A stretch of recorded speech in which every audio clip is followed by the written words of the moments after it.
o Bahia, lembrando que o Flamengo tem uma semana bem mais complexa que a do Palmeiras, né? Porque tem um jogo no meio da semana na Libertadores que precisa ganhar, precisa ganhar em casa da LDU para continuar com chance. O que você achou do Flamengo? Eu achei a atuação satisfatória nas circunstâncias, né? Os dois times estavam com desfalques por conta da Libertadores.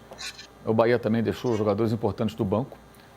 Até a postura do Bahia não foi uma postura muito assim com a cara do Ceni, um time muito mais defensivo.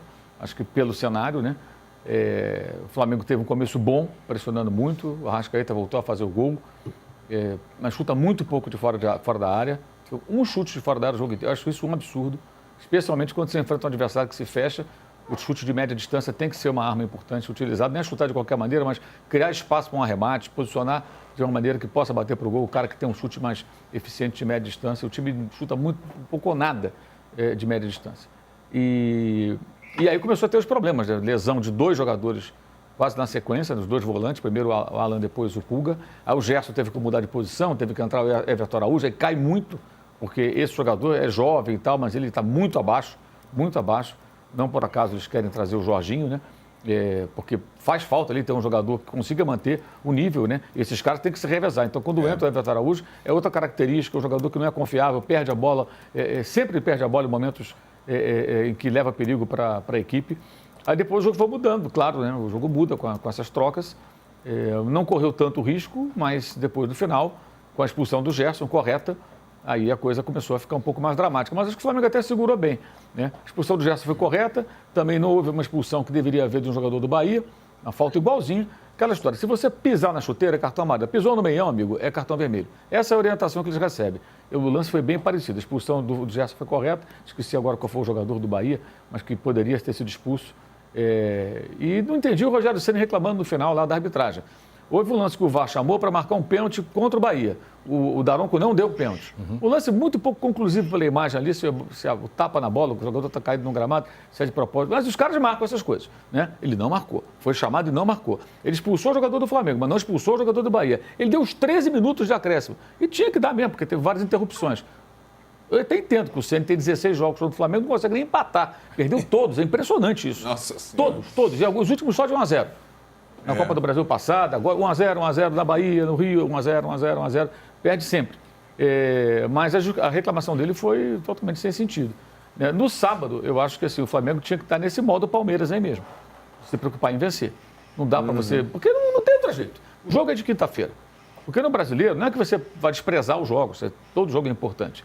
Mas quinta-feira, se o Flamengo for eliminado da Libertadores, isso vai ter um impacto absurdo financeiro, uma vergonha, né?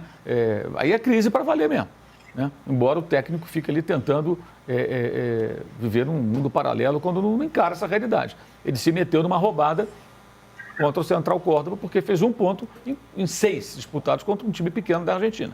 Perdeu no Rio e não ganhou lá na Argentina, quando teve também condições de ganhar e não foi competente o bastante para vencer. Agora, uma coisa que a gente vai ver cada vez mais, que eu vou enfatizar aqui, esses jogadores nem sempre vão jogar juntos. Pedro Arrascaeta, por exemplo, vai jogar um, vai jogar o outro. O time perde muito na pressão no campo do adversário com os dois.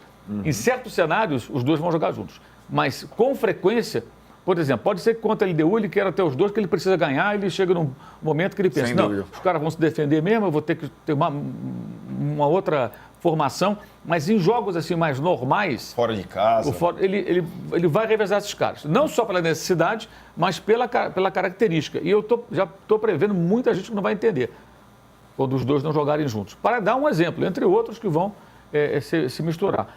E o Flamengo, no meio do ano, a intenção é trazer 3 jogadores, provavelmente, e justamente o perfil que eles querem buscar isso. Jogador mais novo, jogador que tenha mais condições de entregar. Porque tem gente ali que se machuca demais, né? O Cebolinha se machuca muito, né? Tem vários jogadores. O Pedro está voltando de uma lesão grave, né? Agora mesmo o Plata, que eles consideram o cara mais importante de todos esses pontos que o Flamengo tem, se machucou, ia voltar, não voltou. Danilo, Alexandre faz muita falta. Esses já são mais velhos, né? E também já tiveram questão de lesão. Então a intenção deles é mudar um pouco o perfil e certamente vai ter chegado, provavelmente, né? Certamente é muito forte. Chegadas e partidas. Vão contratar, mas vai ter jogador. Ô, Juca, fala, Trajano. Não, só queria falar com o Paulo. Não, o Jorginho não é jovem e conduz muito. É um bom ponto. É verdade. Jogou no Arsenal, é verdade. Você não conhece bem. O Jorginho é um outro padrão, né? Eles querem o Jorginho porque eles entendem que é um jogador de um nível alto, né? Ele é foi um dos maiores jogadores de meio campo do mundo, há pouco tempo atrás, né? E ele joga no campeonato de mais intensidade que há no mundo. Então, um cara que joga na Premier League, esse cara tem, em tese, uma possibilidade de se adaptar com mais facilidade no futebol como o nosso, que também é intenso, mas não é a Premier League, né? O ritmo do jogo é bem diferente. Mas fora ele que você não vai pagar multa, né? Você vai pagar o salário alto, mas é o salário. Oportunidade de mercado. Agora os outros jogadores que eles pretendem contratar, que vai ter que pagar multa, negociar, vender um, comprar outro, eles pretendem trazer jogadores mais jovens, como o Flamengo fez nos últimos anos. A exceção do Danilo, do Alexandro, a maioria dos jogadores todos são 25, 26, 24 anos, quase todos eles podem pegar. Não tem nenhum com 30 anos. Você entende que o Flamengo vai fazer a cartada do Botafogo do ano passado? No meio, na janela, chega com... Não sei se assim, os jogadores estão protagonistas como os dois que chegaram, né? Luiz Henrique e Almada. Mas vai mexer no time, sim. Eles pretendem fazer isso. Vai da capacidade deles de fazer um bom movimento no mercado. Aí vai ser o trabalho do Boto, que é um diretor que foi contratado, que também ainda não fez o trabalho dele. Porque o elenco não é dele. O elenco é o elenco dos tempos do Landim, do Marcos Braz e do Bruno Spindel. Foi montado lá atrás. E contratou só o Juninho, que foi um jogador barato, até porque o Flamengo no começo do ano não tinha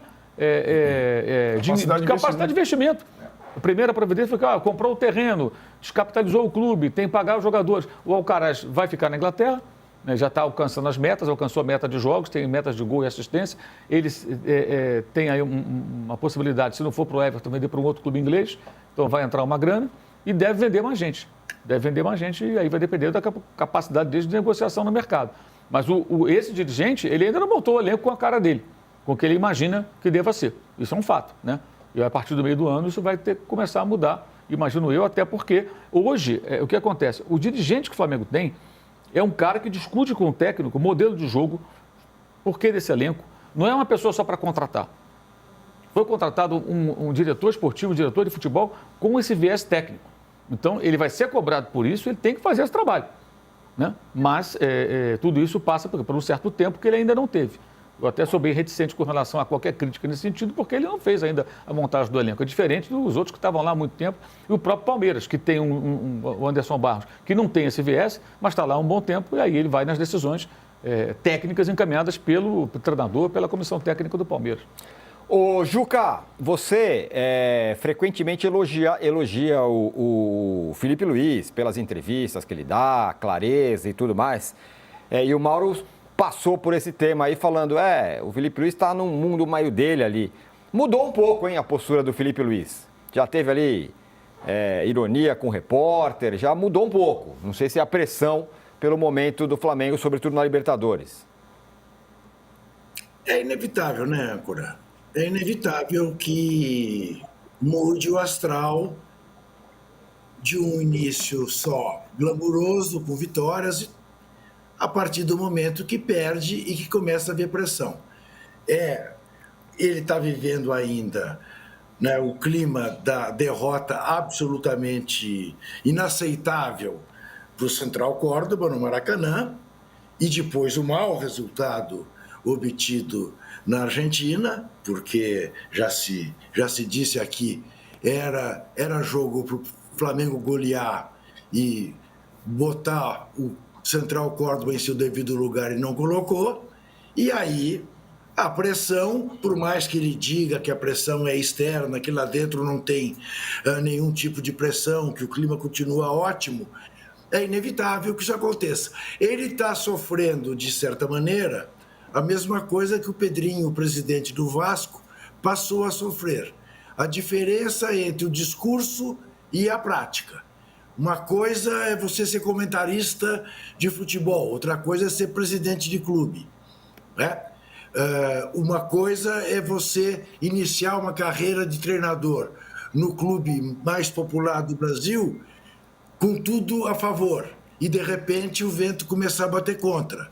Aí a gente descobre verdadeiramente a personalidade das pessoas. Mas, de qualquer maneira, eu acho que ele é um cara ponderado, ele é um cara que se controla, é capaz de abrir uma entrevista primeiro desejando feliz Dia das Mães. Ele lembra de coisas que normalmente os nossos treinadores não lembram. Eu continuo gostando e achando que ele vai ser um baita de um treinador. Ele é uma figura diferente e o futebol brasileiro está precisando de gente diferente. Eu gosto, mas concordo contigo. Já não é mais aquela doce figura até começar a ser pressionado. Mas nenhum de nós é. Então, tudo bem. Vamos dar a ele todos os créditos a que ele tem direito. Ô, Juca, só para finalizar, aproveitar o gancho aqui, você falou uma doce figura. Uma doce figura como você podia nos dar o número de likes também que a gente quer, né? Eu não diria que eu chegue a ser uma doce figura. Mas, diante das circunstâncias desta segunda-feira, eu acho que 5.500 likes vai ser um número adequado para essa edição. Que número é essa edição? Você nunca mais falou o número da edição. Eu já perdi a conta, para falar a verdade. Eu perdi a conta completamente. Não sei mais. O Rubão sabe dessas coisas. Rubens deve saber. Danilo, o Flamengo, que a gente apontou como principal, enfim, rival aí do Palmeiras. Ainda falta? Eu acho que, assim, se você for olhar pelo ponto de vista da performance, que até eu sempre faço essa diferença, né? Para mim é muito diferente o jeito que a torcida do Flamengo assiste jogo e a torcida do Palmeiras. Isso vem desde muito antes, não só do Jorge Jesus, mas Jorge Jesus foi a marca mais recente. Então eu acho que o Flamengo ele fez um jogo extremamente seguro contra o Bahia. Sofreu pouco, foi sofrer mais quando teve o Gerson expulso. E dentro dessa rotina que a gente tem de calendário, de poupar, como estava dizendo o Mauro também, eu acho que foi um jogo seguro. Lembrando, o Bahia foi no Allianz Parque e ganhou do Palmeiras de 1-0. Então o Flamengo fez o que o Palmeiras não conseguiu fazer. E numa competição pau a pau, assim como está o Brasileirão, esses pequenos detalhes podem fazer a diferença. Então eu acho que o Flamengo jogou o suficiente e, lógico, pode jogar mais? Pode, assim como o Palmeiras pode jogar mais. Mas ainda assim eu vejo um futebol totalmente aceitável, pensando que quinta-feira é o grande jogo da temporada para o Flamengo, que tem que jogar tudo que pode contra a LDU. E sobre essa questão do Felipe Luiz, eu vi vocês falando, e eu acho que tem um ponto central aqui, e a gente discute bastante, assim, o Trajano já abordou, o Arnaldo, eu lembro de ter falado já, o Juca também, já falei com ele em outros programas aqui do UOL, que é a questão do Bruno Henrique, né?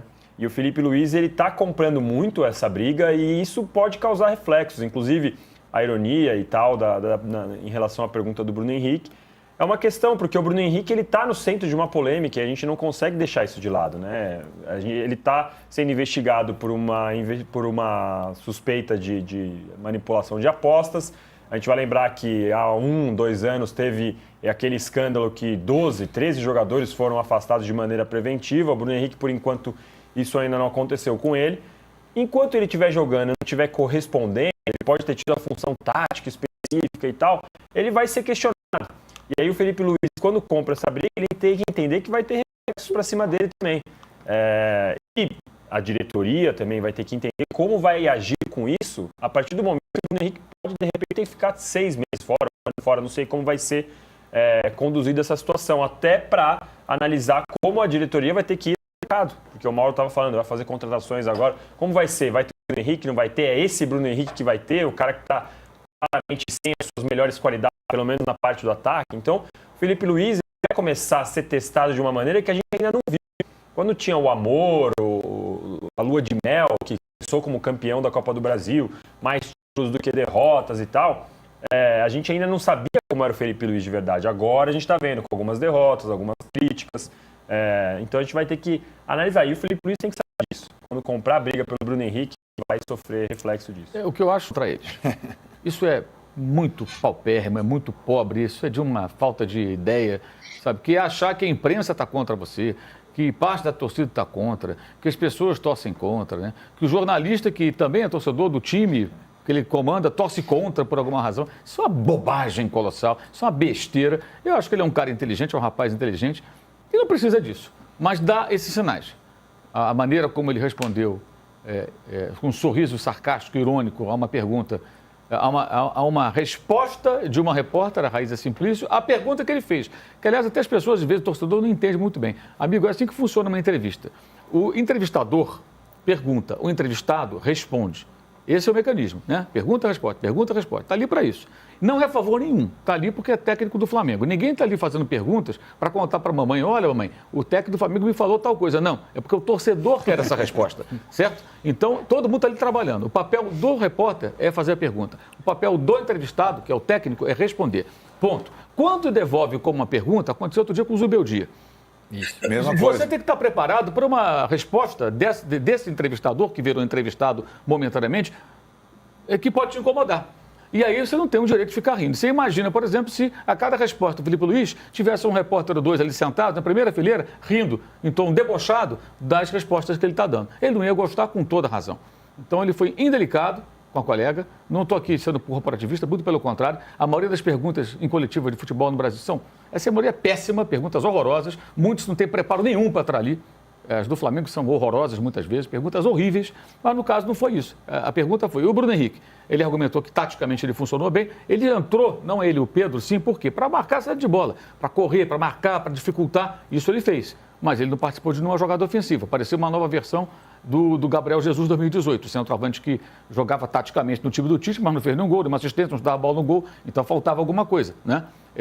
E aí a reação dele eu achei que foi muito inadequada, porque ele deu um risinho meio irônico assim quando ouviu a resposta da colega. Eu acho que isso é ruim para ele e demonstra uma falta de preparo para lidar com essa situação. Isso, eu vou lembrar que quando faziam um lobby para que ele fosse para a seleção, eu falei, tinha dois motivos. Um, enfraqueceu o Flamengo, quem achava que ele seria o técnico dos sonhos. E obviamente não é.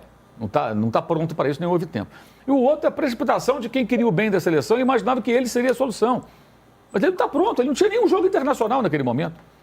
E o segundo jogo internacional dele, o primeiro em casa, ele perdeu para o Central Córdoba. Central Córdoba. Então, falta muita coisa. Agora, para ele amadurecer rápido e vai precisar, é preciso entender. E um detalhe, Flamengo, Felipe Luiz, não tem agenda positiva. Não rola, não vai rolar. Não vai rolar, amigo, não vai rolar. No Flamengo não tem essa. Perdeu, o couro come. Jogou mal, o couro come. Jogou bem, lá em cima. É assim que funciona. Falaremos de agenda positiva aqui. Falaremos, mas essa é outra diferença grande entre Palmeiras e Flamengo na temporada. Né? Comandante, certo? Abel Ferreira versus Felipe Luiz.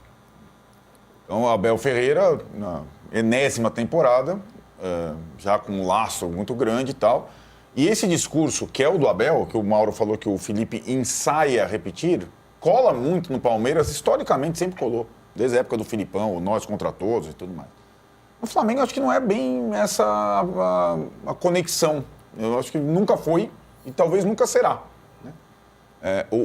O Flamengo é um time que normalmente ele cativa, inclusive, outros torcedores, como era o Flamengo do Jorge Jesus. O Palmeiras do Abel só cativa a comunidade palmeirense. Essa é a história desses dois clubes nessa espanholização que você tanto fala. Né? Então, o Flamengo do Jorge Jesus, todo mundo parava para assistir. O Palmeiras do Abel, só o palmeirense para assistir. Certo? E não estou falando no juízo de valor. Eu gosto do 1-0. Eu gosto desse tipo de jogo. Eu não gosto dos jogos do Juca, 4-3, 5-4, do bailarino. Não gosto. Para mim prefiro o Newcastle ganhando 2-0 do Chelsea estando em terceiro lugar. Né? Essa é a minha compreensão do jogo. Porque o jogo também significa você anular o seu adversário. Isso o Abel é especialista. E o Abel vai continuar a fazer. Foi expulso, antes a gente nem falou dele. Foi expulso de novo. Né? Foi expulso. E se você reparar, a expulsão dele, ela incendeia a torcida do Palmeiras na Arena Barueri. A torcida do Palmeiras foi um momento de maior. Foi quando o São Paulo se acertou. Quando o São Paulo começou a ter as chances, e ele aprontou um negócio lá, e... convenhamos que o juiz errou, né? Era para dar amarelo naquele lance do Alan Franco, que segurou o pé do Estevão de uma maneira absurda. Sim, mas aí tá, né? Depende do como... Mas aí não justifica. Ele errou. O Abel errou. Talvez ele não tenha errado. Não, tá, entendi. Essa é a questão. Talvez ele não tenha errado. Entendi. Com poucas vezes ele faz nada sem pensar. Você reparou como a rapidez que ele saiu do campo? Sim. Instantaneamente. Sim. Quase com uma provocação da própria expulsão. E ele é capaz disso. Essa é uma diferença muito grande. O Abel está acostumado com a imprensa, com o campeonato, com maratona. E agora ele tem o elenco mais poderoso nas mãos. O Felipe Luiz está começando a carreira. É como se você pegasse uma comparação de jogadores, né? Um que está começando a carreira, que vai oscilar, vai fazer boas partidas, más partidas, boas decisões, más decisões, e um cara que já está acostumado a esse tipo de situação. E a última coisa, além da comparação dos jogos que faltam para os dois até a parada, são 3 jogos no Brasileiro, para a gente dimensionar a briga pela liderança. O Palmeiras joga com os 3 primeiros, né? Braga, Flamengo e Cruzeiro.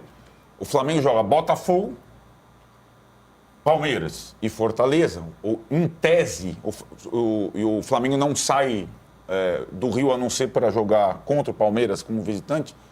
Em tese, o Flamengo tem um pouco menos de dificuldade nessa tríade. Em tese. Mas a gente não sabe. Isso a temporada, isso não dá para prever, não dá para prever ainda. É como os dois vão reagir ao Mundial de Clubes. Em termos de desempenho, performance, impacto. Se eles vão lá brincar, se eles vão levar a sério, se eles vão... Como é que vai ser a chave deles, qual vai ser o desgaste. Né? A gente não sabe o que acontecerá nessa temporada, porque é uma temporada atípica, diferente. Nunca teve esse negócio de 4 clubes brasileiros, 2 dos principais, Botafogo e Fluminense, não são hoje candidatos às coisas que Flamengo e Palmeiras têm em disputa, vão reagir durante e depois do Mundial, quando, na verdade, a decisão da temporada vai se estabelecer, a partir da volta deles do Mundial, né? Tanto na Libertadores quanto na Copa do Brasil e, sobretudo, nos pontos corridos. Trajano,